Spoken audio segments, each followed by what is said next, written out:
Welcome back to nursing টোটকা। JEPBN 2024-এর preparation related আরেকটি নতুন ক্লাস আজকে আমি তোমাদের সাথে শেয়ার করব। এই ইম্পর্টেন্ট কোয়েশ্চেন অ্যান্সারগুলি JEPBN এক্সামের আগে অবশ্যই কিন্তু তোমাদের প্র্যাকটিস করে এক্সাম দিতে যেতে হবে। চলো শুরু করা যাক। Which of the following organ is known as the graveyard of RBC বা রেড ব্লাড সেল? অপশান এতে আছে কিডনি, বিতে আছে লিভার, সিতে আছে স্প্লিন, ডিতে আছে গল ব্লাডার। এর উত্তর হবে অপশান সি অর্থাৎ স্প্লিন। স্প্লিন হচ্ছে আরবিসির গ্রেভিয়ার্ড। তো স্প্লিনের আর কি কি কাজ আছে সেগুলোও আমাদের জেনে রাখতে হবে। প্রথম হচ্ছে হেমাটোপয়েসিস বা হিমোপয়েসিস। কখন? ফিটাল লাইফে স্প্লিন হিমোপয়েসিসে হেল্প করে। নেক্সট কি যেটা আমাদের কোয়েশ্চেনে আছে, spleen is a main site for destruction of RBC, অর্থাৎ আরবিসি ডিস্ট্রাকশনের মেন সাইট হচ্ছে spleen. Specially old and abnormal example spherocytosis. Abnormal এবং ওল্ড যে আরবিসিগুলি আছে সেগুলি ডিস্ট্রাকশন হয় স্প্লিনে। আর কি কাজে হেল্প করে? ব্লাড ইজ ফিল্টার্ড থ্রু স্প্লিন, অর্থাৎ স্প্লিন ব্লাডের ফিল্টার হিসাবে কাজ করে। আর কি করে? Reservoir of thrombocytosis and immature erythrocytes, অর্থাৎ থ্রম্বোসাইট এবং ইম্যাচিওর এরিথ্রোসাইটের রিজার্ভার হিসাবেও কিন্তু স্প্লিন কাজ করে। আর কি করে? আয়রন রিসাইকেলে হেল্প করে। Next question, a social norm is, option এতে আছে what everyone adheres to, option বিতে আছে an evaluation of the state of affairs as good or bad, option সিতে আছে a believe in something as good or desirable, আর option ডিতে আছে is not adhered to by everyone but guides the action of individual in social interaction. তো এর উত্তর হবে option D, অর্থাৎ সোশ্যাল নর্ম কি? সোশ্যাল নর্ম হচ্ছে is not adhered to by everyone but guides the action of individual in social interaction, অর্থাৎ প্রত্যেকটা মানুষ সেটা নাও মানতে পারে কিন্তু প্রত্যেকটা মানুষকে গাইড করে কিন্তু একটা সোশ্যাল নর্ম, অর্থাৎ সোশ্যাল ইন্টারাকশান কেমন হওয়া উচিত, কিভাবে সোশ্যাল ইন্টারাকশান করা উচিত সেটার গাইডেন্স দেয় social norm. Next question, a psychotropic medication that block the acetylcholine receptor may result one of the following side effect, অর্থাৎ একটা সাইকোট্রপিক ড্রাগ অর্থাৎ সাইকিয়াট্রিক ড্রাগ যেটা অ্যাসিটাইল কোলিন যে রিসেপ্টার আছে সেটাকে ব্লক করছে, সেটার ফলোয়িং সাইড এফেক্ট কী হতে পারে? এতে আছে ড্রাই মাউথ, বিতে আছে সেক্সুয়াল ডিসফাংশন, সিতে আছে নশিয়া, আর ডিতে আছে প্রায়াপ্রিজম। তো এর উত্তর হবে option A dry mouth. Next question, high level of maternal serum alpha fetoprotein indicate, অর্থাৎ ম্যাটার্নাল সিরাম আলফা ফিটোপ্রোটিন যদি হাই লেভেল পাওয়া যায় তাহলে সেটা কি ইন্ডিকেট করে? অপশান এতে আছে ফিটাল রেনাল ডিফেক্ট, বিতে আছে ক্লেফট লিপ, সিতে আছে নিউরাল টিউব ডিফেক্ট, আর ডিতে আছে ফিটাল কার্ডিয়াক ডিফেক্ট। এর উত্তর হবে অপশান সি বা নিউরাল টিউব ডিফেক্ট। এটি হচ্ছে একটি neural tube defect. Neural tube defect আর birth defect or congenital condition of the brain, spine or spinal cord. Neural tube defect কি? এটা হচ্ছে একটা কনজেনিটাল কন্ডিশন যেটা ব্রেন বা স্পাইনাল কর্ড বা স্পাইনের একটা deformity. They happens to developing foetus within the first month of pregnancy, often before the mother is known that she is pregnant. অর্থাৎ এই যে ডিফেক্টটা হচ্ছে স্পাইনাল কর্ডে, এই ডিফেক্টটা কিন্তু ফার্স্ট মান্থ অফ প্রেগনেন্সি অর্থাৎ প্রেগনেন্সির প্রথম মাসেই ঘটে, যখন একজন মা বুঝতেও পারেন না যে তিনি pregnant. The two most common neural tube defect are spina bifida and anencephaly. তো এই স্পাইনাল কর্ড ডিফেক্ট, সেখানে কেন আলফা ফিটোপ্রোটিনটা ইনক্রিজ হচ্ছে? যেহেতু ফিটাল নিউরাল টিউব ওপেন থাকছে, এই যে নিউরাল টিউব সেখানে যে ওপেনিংটা থাকছে, এর ফলে যে ফিটাল সিরাম থেকে আলফা ফিটোপ্রোটিন এবং সেরিব্রোস্পাইনাল যে ফ্লুইড সিএসএফ এবং আলফা ফিটোপ্রোটিন কী হচ্ছে, অ্যামনিওটিক ফ্লুইডে এসে মিশছে। তার ফলে অ্যামনিওটিক ফ্লুইডে আলফা ফিটোপ্রোটিনের পরিমাণ বৃদ্ধি পাচ্ছে। Next question, the height of a child becomes double of his or her birth height at the age of option A 1 year, B 2 year, C 3 year, D 4 year। এর উত্তর হবে অপশান ডি 4 ইয়ার। অ্যাট বার্থে একজন বাচ্চার height থাকে 48 to 50 centimetre. তো 4 বছর বয়সে বাচ্চার এই হাইটটাই দ্বিগুণ হয়ে যায়। Next question, low blood pressure that happens when a person stand up from sitting or lying position is known as option A আছে postural hypotension, B তে আছে orthostatic hypotension, C তে আছে supine hypertension, D তে আছে both A and B। তো এখানে কোশ্চেনে বলেছে যখনই কোনো মানুষ লাইং পজিশন থেকে স্ট্যান্ড আপ পজিশনে চলে যায় অর্থাৎ দাঁড়িয়ে পড়েন, তখনই যে ব্লাড প্রেশারের পরিমাণটা কমে যায় সেটাকে আমরা কি বলি?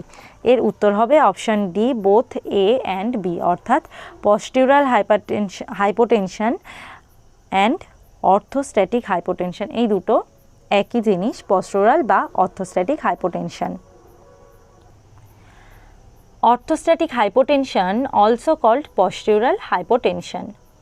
It is a form of low blood pressure that happens when a person stands up from sitting or lying down। অর্থাৎ একজন পার্সন যখন বসে থাকা বা শুয়ে থাকা অবস্থা থেকে দাঁড়িয়ে পড়েন হঠাৎ করে, তখনই তার মধ্যে অর্থোস্ট্যাটিক হাইপোটেনশন দেখা যায়। Orthostatic hypotension can make the person feel dizzy or light headedness or maybe even faint. অর্থাৎ এই পস্টুরাল হাইপোটেনশনের কারণে কি হতে পারে, সামান্য ডিজিনেস বা মাথা ঝিমঝিম করা বা সামান্য মাথা ব্যথা হতে পারে, বা কোনো কোনো ক্ষেত্রে মানুষ অজ্ঞানও হয়ে যেতে পারেন।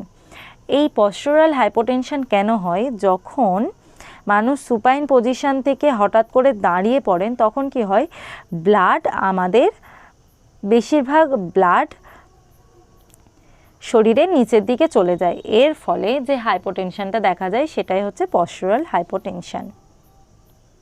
তো এখানে আমি বলে দিই সুপাইন হাইপার টেনশনটা কি। যখনই কোনো মানুষ দাঁড়িয়ে থাকা অবস্থা থেকে শুয়ে পড়েন, সেই শুয়ে পড়ার ফলে যদি তার শরীরে হাইপার টেনশন দেখা যায়, সেটাই হচ্ছে সুপাইন হাইপার টেনশন। এই সুপাইন হাইপারটেনশনটা কিন্তু এই অর্থোস্ট্যাটিক হাইপারটেনশনের ঠিক বিপরীত।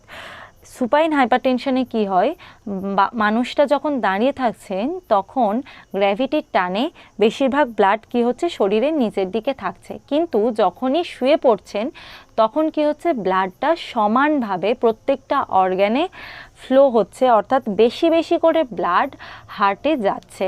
তো এবার হার্টে যত বেশি ব্লাড যাচ্ছে তত ব্লাড প্রেশার বাড়ছে, এর ফলেই হচ্ছে supine hypertension.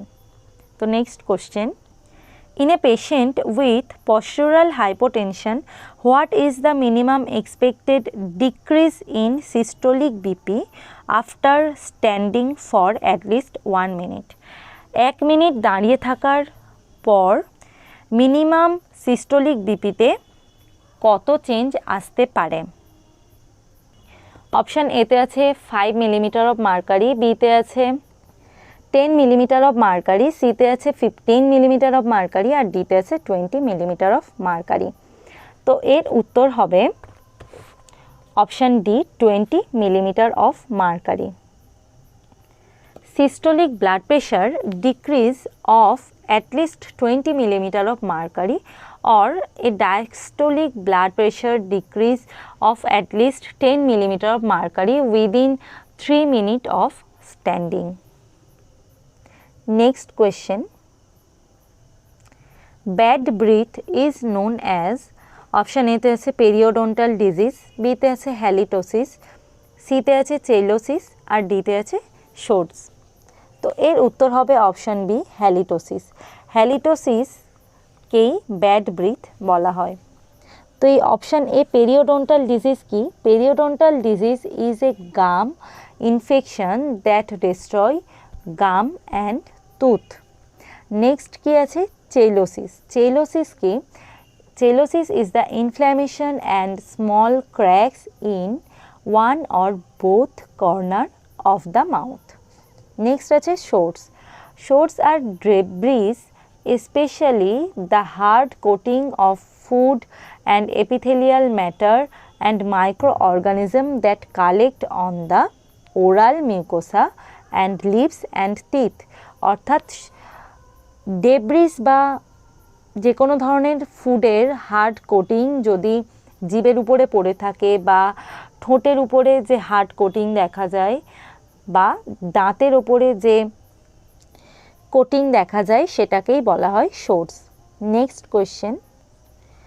The nurse is collecting data on a patient with a ruptured appendix that is painful, where would the nurse expects the patient pain to be located. অর্থাৎ একজন nurse data collect করছে যার ruptured appendix দেখা যাচ্ছে এবং সেটা painful, তো nurse কোন জায়গায় পেশেন্টের পেন হচ্ছে এক্সপেক্ট করবেন? অপশান এতে আছে রাইট আপার কোয়াড্রেন্ট, বিতে আছে রাইট লোয়ার কোয়াড্রেন্ট, সিতে আছে লেফট আপার কোয়াড্রেন্ট আর ডিতে আছে লেফট লোয়ার কোয়াড্রেন্ট। তো এর উত্তর হবে option B right lower quadrant.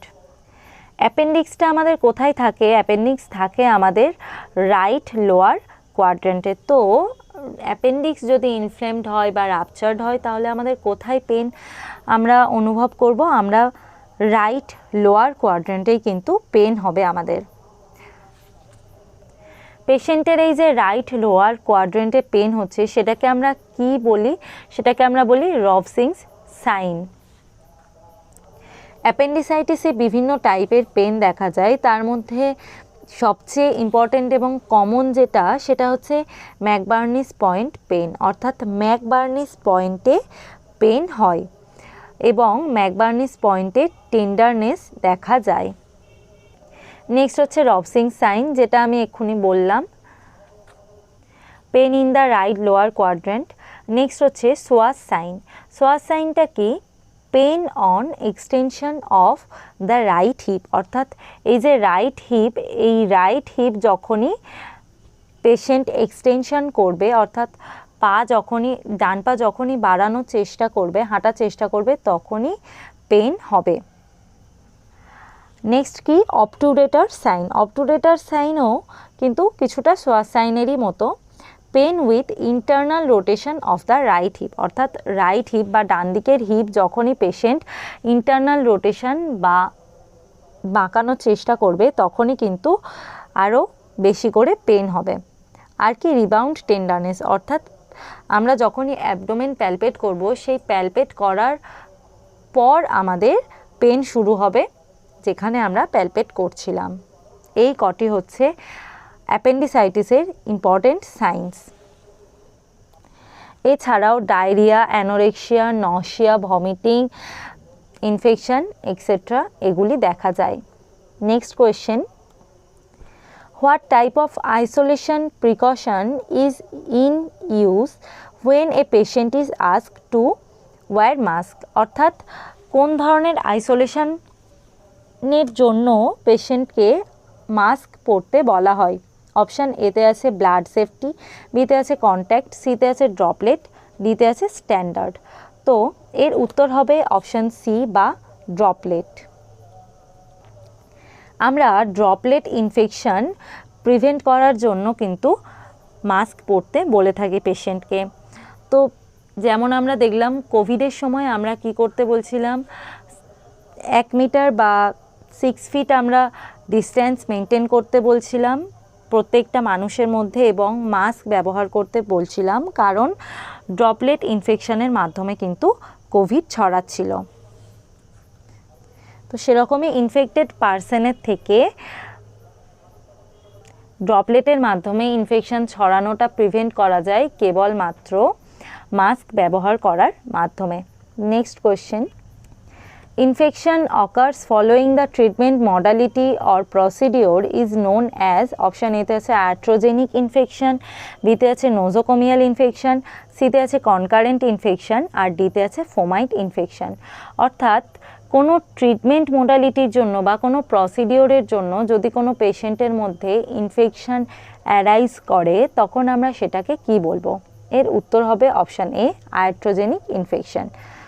তো বাদবাকিগুলো কি সেটাও আমি বলে দিই। নোসোকোমিয়াল ইনফেকশন হচ্ছে infection acquired during the process of receiving health care that was not present in the time of admission. অর্থাৎ পেশেন্টের মধ্যে কোনো একটা ইনফেকশন দেখা যাচ্ছে যেটা কিন্তু পেশেন্টের অ্যাডমিশনের সময় ছিল না, বাট হসপিটালে যখন অ্যাডমিট আছে সেই অ্যাডমিট থাকার পিরিয়ডে সেই পেশেন্ট অ্যাকোয়ার্ড করেছে। নেক্সট হচ্ছে কনকারেন্ট ইনফেকশন। কনকারেন্ট ইনফেকশন কি? Existence of 2 or more Parasite in one host. অর্থাৎ একজন পেশেন্টের মধ্যে 2 ধরনের ইনফেকশন একই সাথে যদি হয়ে থাকে তাহলে সেটাকে বলা হয় কনকারেন্ট ইনফেকশন। আর ফোমাইট ইনফেকশন কি? Infection spread from contaminated vehicle, clothing, bowls, bucket বা ব্রাশেস। অর্থাৎ ইনফেক্টেড পারসনের যে কোনো ব্যবহৃত জিনিস থেকে যদি কোনো ইনফেকশন ছড়ায়, যেমন থালা, বাটি, গ্লাস বা ব্রাশ, সেগুলোকে বলা হয় fomite infection. Next question, lochia is, option এতে আছে change in vital sign after delivery, বিতে আছে vaginal discharge after giving birth, সিতে আছে going back of the body to pre-pregnant state, option ডিতে আছে ডিক্রিজ ইন পিগমেন্টেশন। তো এর উত্তর হবে অপশান বি, বা ভ্যাজাইনাল ডিসচার্জ আফটার ডেলিভারি বা vaginal discharge after giving birth. যে ধরনের ভ্যাজাইনাল ডিসচার্জে চেঞ্জ হয় সেটাকে আমরা বলি লোকিয়া। তো লোকিয়ার মধ্যে কি কি থেকে থাকে? লোকিয়ার মধ্যে ব্লাড, মিউকাস এবং ইউটেরাইন টিস্যু ইত্যাদি থাকে। তো লোকিয়া 3 ধরনের হয়। প্রথম হচ্ছে লোকিয়া রুব্রা, নেক্সট হচ্ছে লোকিয়া সেরোসা, নেক্সট হচ্ছে লোকিয়া অ্যালবা। এই 3 ধরনের লোকিয়া ডিসচার্জ দেখা যায়। তো লোকিয়া রুব্রা কি? লোকিয়া রুব্রা ডার্ক রেড কালারের হয় এবং লোকিয়া রুব্রা 1 থেকে 4 দিন পর্যন্ত, মানে বেবি ডেলিভারির পর 4র্থ দিন পর্যন্ত এই লোকিয়া রুব্রা দেখা যায় এবং এর মধ্যে ব্লাড, ডেসিডুয়াল ফ্রেগমেন্ট এবং মিউকাস থাকে। নেক্সট হচ্ছে লোকিয়া সেরোসা। লোকিয়া সেরোসা হচ্ছে ব্রাউনিশ বা পিঙ্ক কালারের হয়। এই ব্রাউনিশ পিঙ্ক কালারের লোকিয়া সেরোসা 5 থেকে 9 দিন পর্যন্ত থাকে এবং এর মধ্যে ওল্ড ব্লাড, সিরাম, ইনভেডিং লিউকোসাইটস এবং টিস্যু ডেব্রিস থাকে।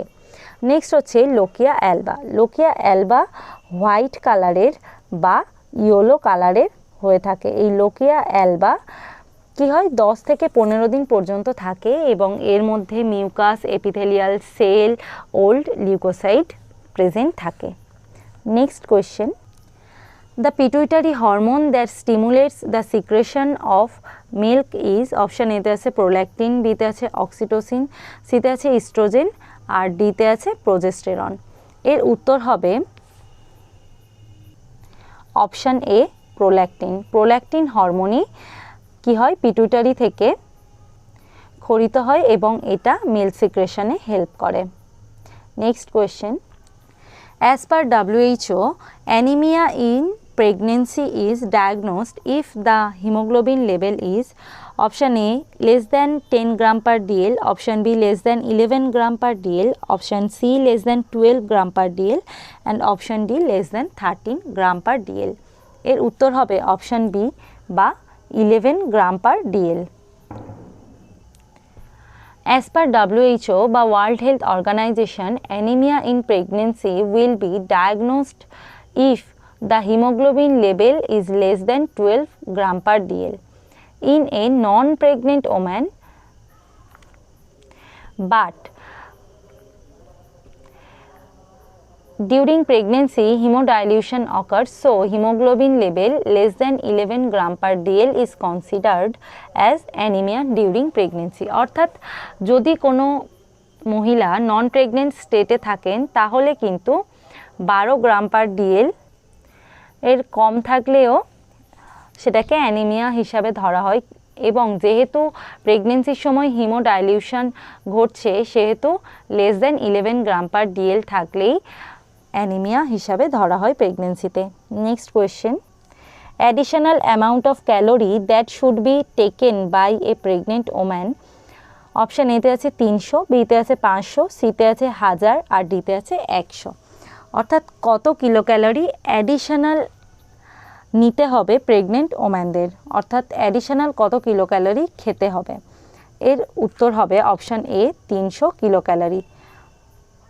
নন প্রেগনেন্ট স্টেটে একজন মহিলার নর্মাল 2200 কিলো ক্যালোরি এনার্জি দরকার হয়, প্রেগনেন্ট স্টেটে আরও 300 কিলো ক্যালোরি দরকার হয় এবং ল্যাকটেটিং স্টেটে প্রেগনেন্সির থেকে আরও 200 কিলো ক্যালোরি এক্সট্রা দরকার ল্যাকটেশনের জন্য, অর্থাৎ